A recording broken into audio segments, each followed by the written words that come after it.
Welcome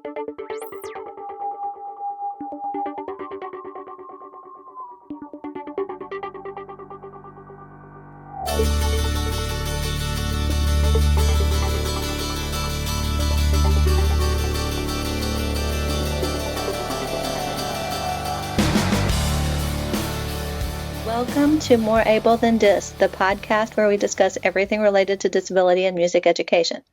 Today we'll be talking about music and special education with our special guest, Susan van Wick. Susan van Wick is originally from Louisiana, where she began playing the horn in 5th grade. She's earned both a bachelor's degree and a master's degree in music education from the University of Southern Mississippi, where she was a student of Dennis Bibb. Did I say Bibb right? Beam. Beam. I always said it weird too with my accent, so. Beam. All right. So upon graduation, she moved to Atlanta, Georgia to pursue a career in music education. While in Atlanta, she performed with Tara Wynn's Cobb Wind Symphony and the Atlantic Philharmonic Orchestra, where she was principal horn. After moving to Macon in 2012, she became a member of the Middle Georgia Concert Band and Wellston Winds. Currently, Miss Van Wick teaches special education in Bibb County schools and teaches private horn lessons in the Macon area. All right. More Able Than Dis is sponsored by the music department at Georgia College and State University, Georgia's designated public liberal arts university. All right. So, Susan, tell us what populations of disabled students or disabled musicians that you work with. Right now, I teach a K through 5 elementary, what used to be called self-contained special ed. In Bibb County, they say access. Mm-hmm. Most of my kids are mild, moderate, and most are on the autism spectrum. Okay, so for people who don't know, when you say mild, moderate, what does that mean? Mild, moderate has to do with the intellectual disability. Most of my kids, mild would be like a grade level or something behind. Moderate would be maybe 2. It kind of depends, and it can be in different areas. But sure. My students are with me all day. These days, most special ed students, they either get pulled out for one thing or have support. We have a modified curriculum where we glance at or are introduced to the grade level standards, but we do them on our level. Okay. So your students are primarily operating a year or 2 behind their peers in school.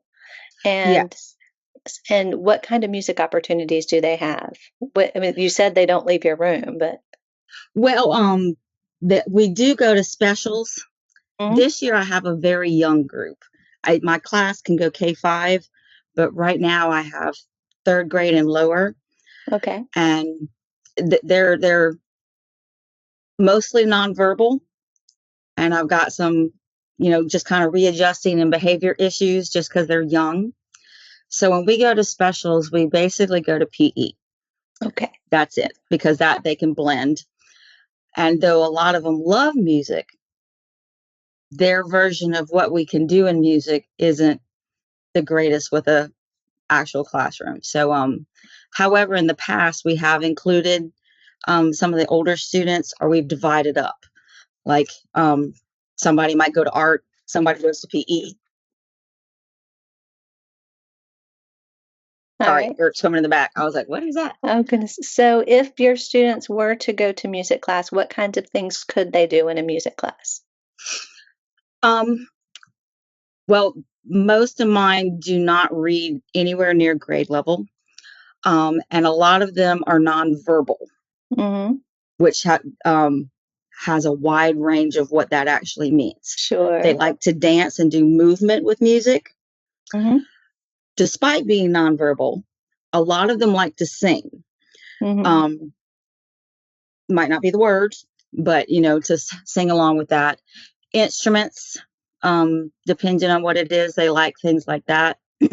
Okay, so I'm hearing you say if we had an oral approach that was mostly like kinesthetic, like Dalcroze, Eurythmics kind of based, yeah, then your music students would be able to do something with the rest of the class.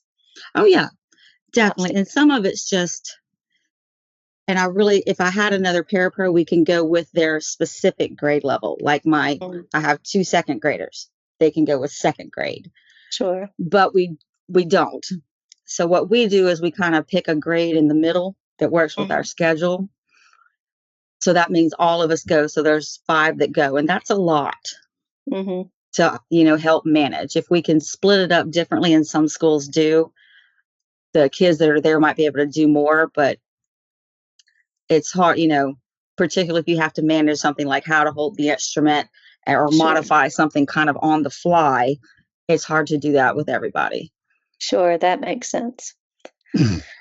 So do you use music in your, like, regular ed classroom? Oh, yeah, How? all the time. Mhm. Um, because they're nonverbal, but they do make sounds. When you're singing, you're kind of technically making a sound sort of like a word. Mhm. So it works for them. Like, I'm always amazed at like how on pitch they are. Not perfect, but I'm like, yeah, that sounds like it. And it approximates a word. So we can Okay. kind of use that. Like, you can tell they're not saying the word, but you're like, yeah, I know what he said. Okay. So we have a morning circle time, national anthem. We all have to sing that. Mhm. Um, we usually do a good morning song. I have several. We do, and we do a lot of reinforcing of basics. Like, even when I have 5th graders, we're going to do our ABCs, count to 100, go over our feelings and the weather. And I have a Mhm. song for each of those. So we sing along, and that kind of gets them a little more moving and entertained with it. Sure. So that sounds a lot like what we might do as with a music therapist as well. Do you have any, like, background in music therapy, or do you just happen to overlap? I think it just happens to overlap. Um, my background in education was music, and then I got certified in special ed, and I do have a special needs brother, Uh-huh. and all of my family are musically inclined. My youngest brother, who's the one with autism, he never played in a band or anything, but he likes music. He has instruments he plays. It's different, Mhm. but so that kind of appealed to me. Outstanding. So, Yeah. Mm. and it's just more fun. I kind of That's like some it. Yeah, that's something that we tackle in, like, philosophical discussions, the what is music and who makes music and that kind of thing, because there are a lot of wonderful disabled musicians Mhm. who would do music and could do music, but they can't necessarily do the ensemble-based, grade 5, grade 6 band music that our music system seems to be structured for. They need music that they can do that's more participatory and less product based, yeah. Yeah, those elementary education, um, general music classes. Some of those things. Yeah, Special ed enjoys that. And are you putting on a performance? And oh my God, that kid's nowhere near the beat, or why? No. It's just getting them involved in music. And sure. unfortunately, when you get into the performance and raising the bar, either they can't, or sometimes they just don't care. They're good singing and dancing. So Yeah, yeah, very cool. So, do you find any activities or strategies effective or ineffective for working with music with your students? personally, I like a variety of things. Um, for example, the ABC song, you have your Uh, standard one. Then you have a remix by Jack Hartman. Elementary music teachers, if you don't know Jack Hartman, look him up. oh You goodness. don't need him. Um, but then Gracie's Corner, Phonics Man. There's a couple that have a rap beat or something. For me, then I can tell if they know the letters and they can kind of follow along, or if they just memorize the song. Well, certainly. Yeah. So I like to mix it up like that. We find different ones they like with videos. Um, for a while, I had a older class and predominantly African American phonics man. He has an HBCU alphabet. It's really good actually. And then Oh, yeah. different things like that. So they relate more to the music instead of Sure. baby music. Uh-huh. And doing things like that gets them more involved in it. And sometimes we remix it. I don't have the skills to actually do that, but we kind of change our words, or I'll put on a background beat and then we say the ABCs. Okay. So yeah, So that sounds a finding lot. those little kids videos of it.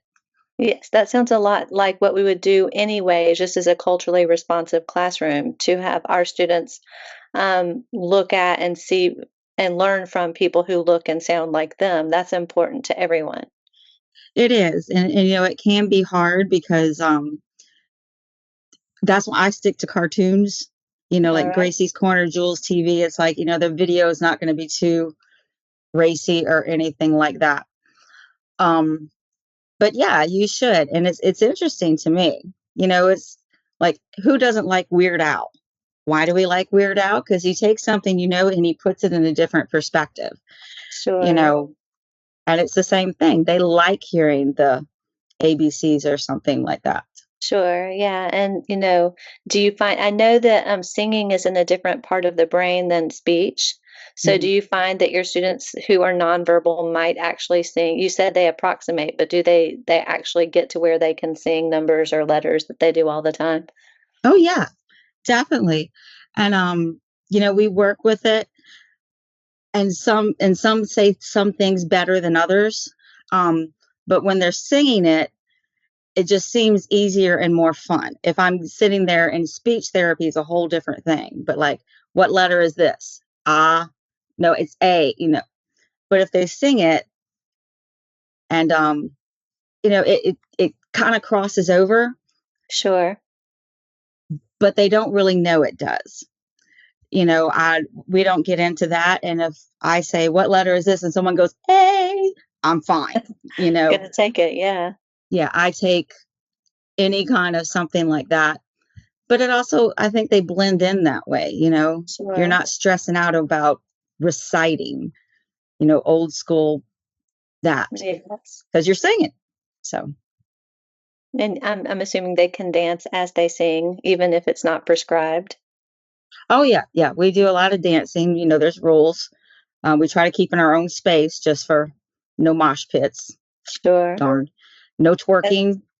Yeah, those things were like that. rules those Yeah. were rules in my general music class when I taught elementary school, so Yeah. yeah.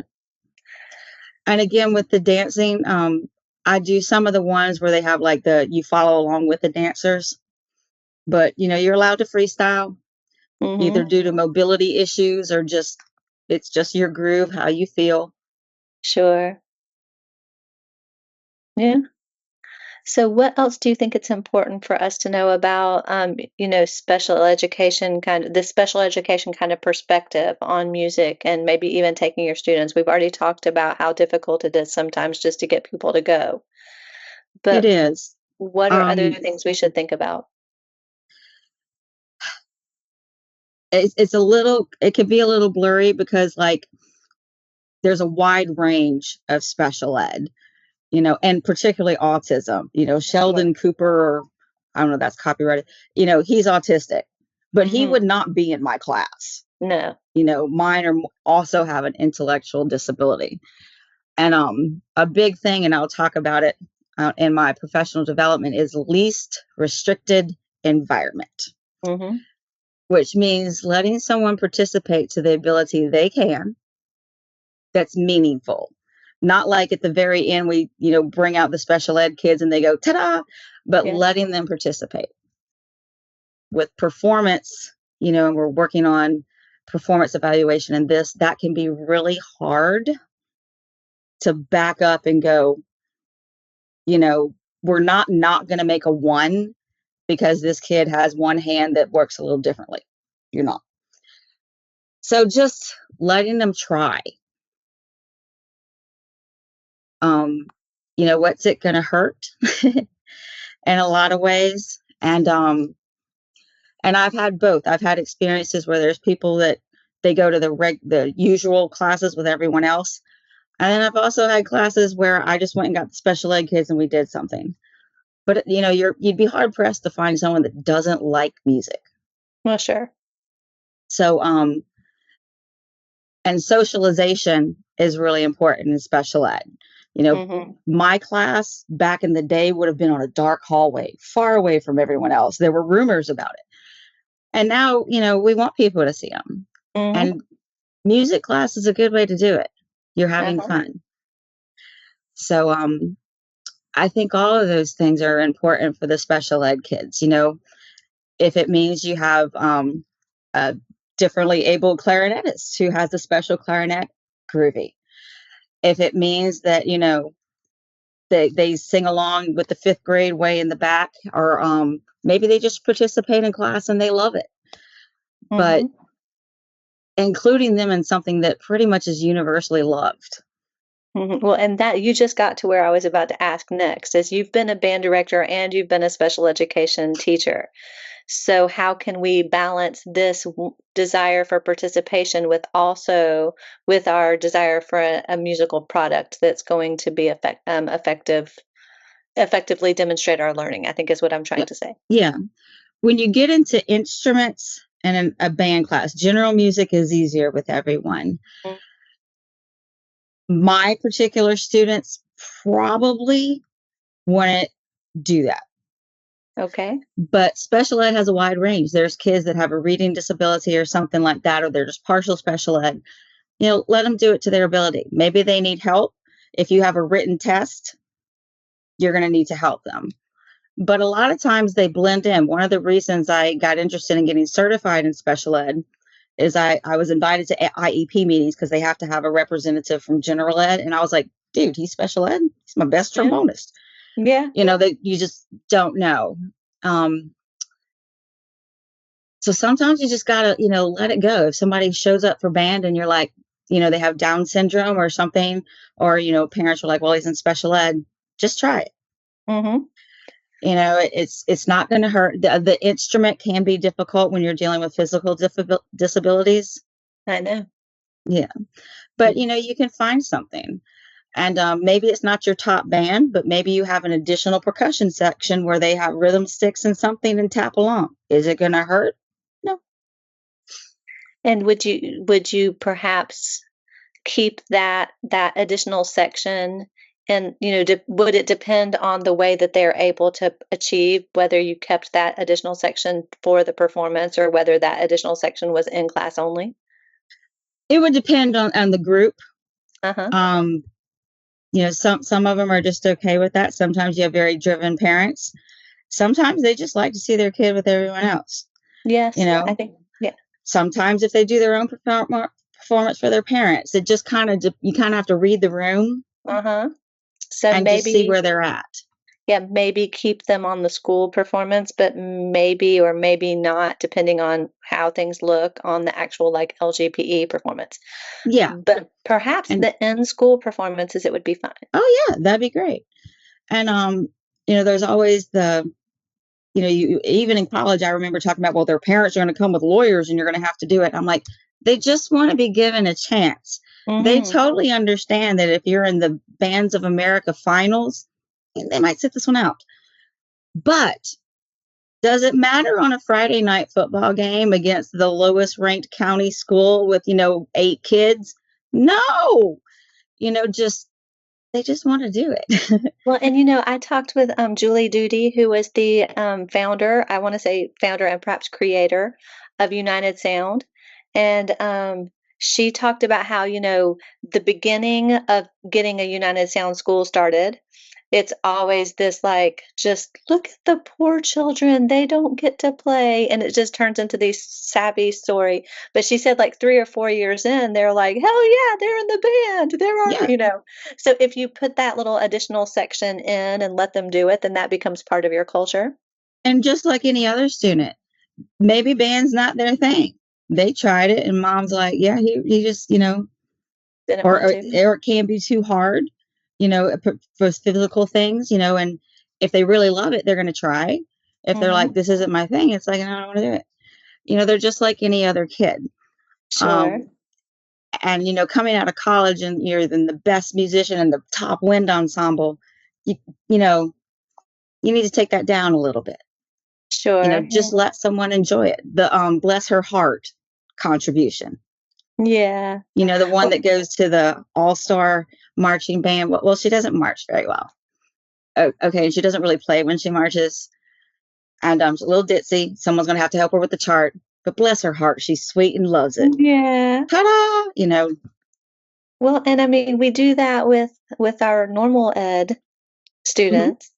And yeah, so I'm just very interested in the ways that we might. I have talked to I think he's not a band director anymore, who had a young man or woman, a young person who wanted to play drum Mhm. and maybe didn't have the kind of technical acumen that would have made them productive in the marching band. So when everybody else got a carrier and a drum, this young person got a carrier and a drum pad. Yeah, And they played as close as they could play on the drum pad to what everybody else was playing. But if they messed it up, nobody's going to know. But they were out there, they marched their dot, they did what they were supposed to do, but they mhm. had a drum pad instead of a drum. So you could balance the participation with the product. Exactly. And again, it's not like at the end of the performance they walk the kid out to go crash. It's not patronizing. You're participating. Yes. We're taking out, like, if the entire audience was blind, we wouldn't see you. You're doing your thing. We know you're there.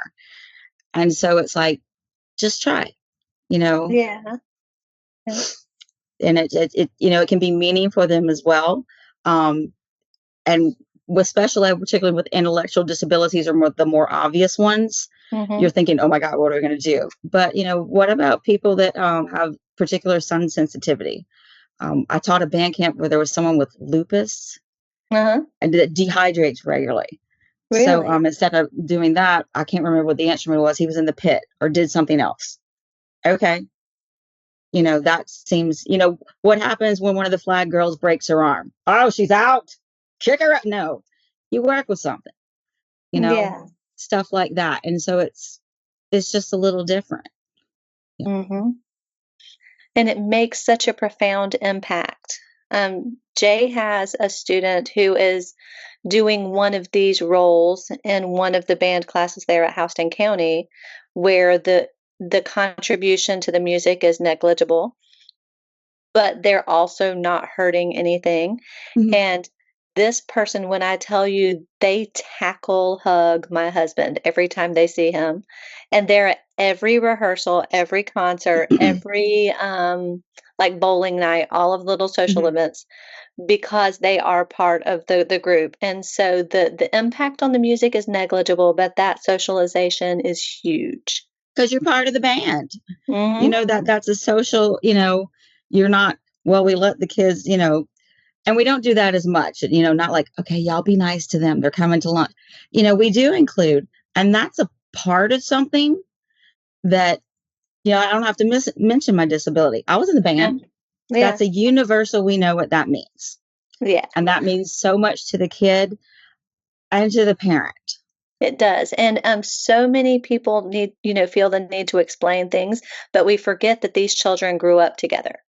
Mhm. They've known that child and their disability since kindergarten, and you don't have to tell them what they already know. You just say they're going to be in the band, and that's all you need to say. Yeah. And I mean, there's some things that do and don't work with different Yes. things. And some of my kids are more severe with quick aside, we eat breakfast with the pre-Ks. Uh-huh. So the pre-Ks are in there. And a lot of my students do screaming or vocaling if they're upset or whatever, and it's happy, just random noises. At Yes. the beginning of the year, and we sit apart from them, you can see them going, you know, probably about maybe October or November. They can tell the difference like I do. Oh, that's a happy scream. They don't even Uh-huh. turn around, Yeah. because they know, oh, he's not upset. He's happy. He likes the echo, so he claps. It's just, Mhm. it's their normal. Yes. And it should be. It might be different, but yeah, does it matter if somebody claps really loud when you eat breakfast? Probably not. So, but Not including usually. them so that you see it and it doesn't have to be an event. They're just there. Yes. Yes. So, Well, and that's what Julie was saying, the first year it's an event and it's that heartwarming, story. I call it disability porn. yeah, yeah. I didn't coin that term, but I borrowed I it. like So that one. Yeah. Yeah, and it's this, aren't we amazing people because we let these poor, unfortunate people be with us? But over time, it just becomes that our culture has now expanded and those people are in our culture. Yeah, again, my class is not at the end of a dark hallway and, paraded out like everyone close your eyes, they're coming, just Yeah, we're there. We're a little and particularly the multiple grade levels. That's in elementary, that's what I usually get asked because sure. I'll have kindergarten to fifth. When you get into middle school and high school, though there's some differences, puberty hits at Yes. different times, they at least look the same. You know, you wouldn't necessarily think, that kid has a beard and this one is, almost crawling, just that. Yeah, that's the big thing. And being with your peers as well. Sure, sure. Yeah. All right. What else? I think I've come to the end of my prepared questions. Do you have anything else that you think is very important for us to know? Um, Particularly with people on the spectrum and different things, the accommodations can be intimidating. You're like, oh my God, we're going to have to change everything. And some things just make sense, or it's like, this really isn't going to cause too much of a problem. So be willing to bite the bullet. And okay, so you have to sit this kid next to someone who reads the lyrics to him. You know, it's not as complicated as you think. That no one's going to push a kid in there with no one in support and be like, figure this out. So just be willing to take a risk. I mean, you Hmm. do on other kids. Why not these? You know, just everyone wants to be a part of something. Music is fantastic. Hmm. And and you're right, just getting to be part of that group in high school or something. So, So, I have a question from actually from my tenure as a K-12 teacher. mhm. But sometimes a child comes in and they come in with a parapro, and it would be lovely, I think, if the paraprofessional or the teacher could tell us what they're there for, because so a lot of times I was like, you just sit over there and read a book. We're going to do music. It's going to be fine. But if they had come in and said, I'm gonna tell I'm gonna help them with the lyrics or I'm gonna, Mm. whatever, then I could have been like, "Oh, you know what? Well, you come over here and do this and we'll involve you." And it depends on the student. It sometimes depends on the parapro and the teacher. Sure. You seem more comfortable, so I wouldn't necessarily have to sit right by the student. No. Some teachers are like, "Are you going to leave? Are you going to leave him here?" And Oh, it depends on the severity and what sure. they need help with. That being said, and teaching K-12, I know I had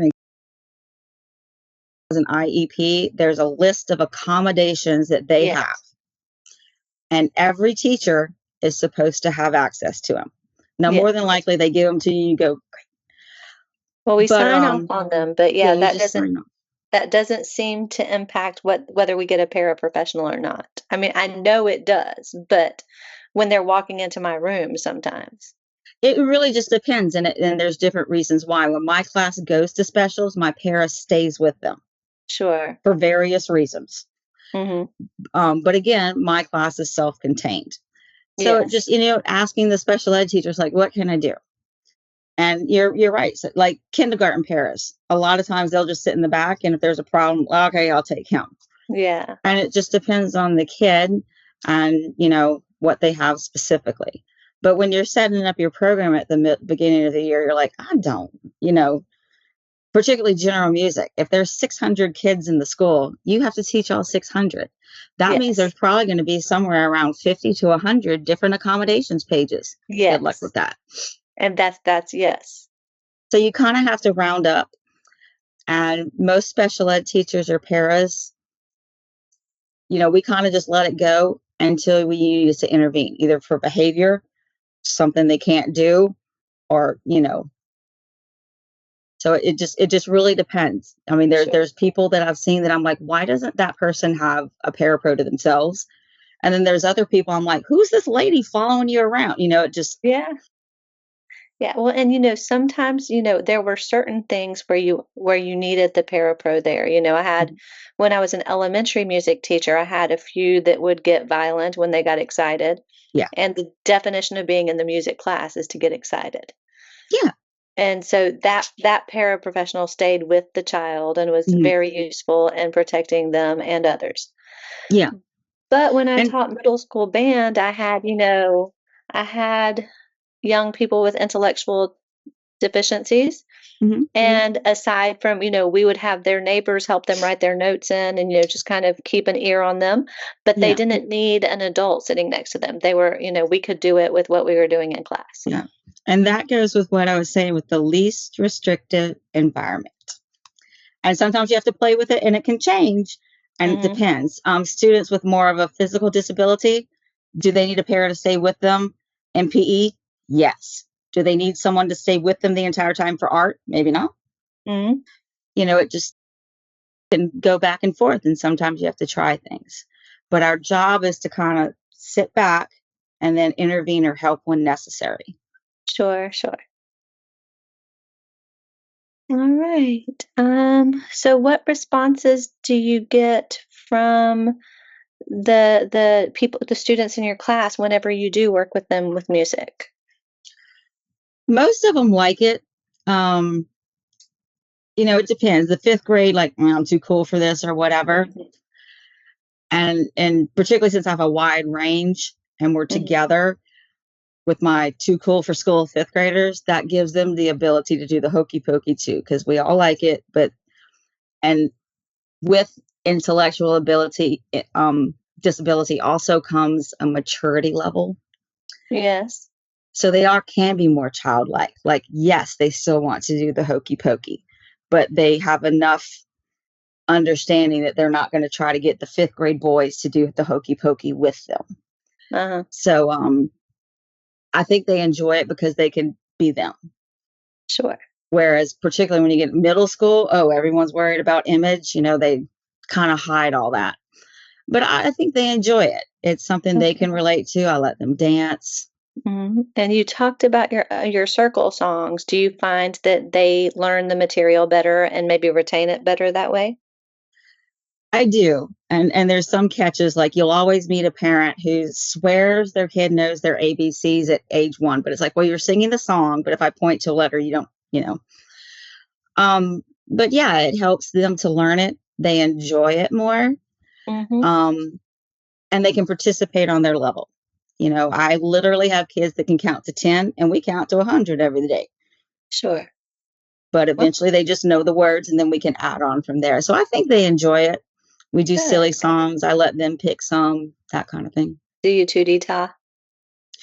Not only do we tootie ta, we have the hip hop tootie ta, we have the regular tootie ta. Yeah. I didn't know tootie ta was a thing until my kids were in pre-K, and yeah, now it's on my list. Yeah. I like the penguin dance. That one's a good one. That's fun. We have a dinosaur stomp. I like that one. And some of them are, silly. But it's fun. And yeah, I didn't know tootie ta was a thing until I did. They were like, okay, we're all going to do this. And I'm like, you know, it's like, Yeah. I don't know line dancing either, but they enjoy Yeah. it. So Yeah, no, I was minding my own business one evening. The twins came home from school and they started sticking their tongue out and flapping their wings and booties up yeah, in the air. It's like, what are you doing? They're like, we're doing the tootie ta. we had Father Abraham, Uh-huh. 7 sons, and then you end up Uh-huh. doing all the things. Uh-huh. But no, I don't think I had a tootie ta. So Yeah. All right. Well, anything else? um, I think that's it. Just, I have some ideas about my professional development. And of course, it's for band directors and just, things that you can do to help special ed kids and things you can do to help Sure. yourself that just Sure. makes sense that you haven't thought about. That's wonderful. Thank you so much for sharing your expertise, and thank you for coming on to do one of our professional development workshops later on in September, I think. Yes, it's after Labor Day. So, Okay, well, this brings us to the end of our episode. Thanks to Susan van Wick for joining us to discuss music and special education. We hope you feel inspired, equipped, and ready to work with the disabled musicians in your community. If you learned something here, please like our show and return on September 7 for our next episode featuring Jay Warren of the Baldwin County Life Enrichment Center. Until then, this is Dr. Tina Holmes Davis reminding you that small efforts create meaningful results. This podcast was created by Dr. Tina Holmes Davis. It was recorded by Tina Holmes Davis and edited by Brent McDonald. More Able Than This is a product of the Center for Music Education at Georgia College. For more information, check out www.gcsu.edu or follow us on Instagram. Music for this podcast provided by Brent McDonald.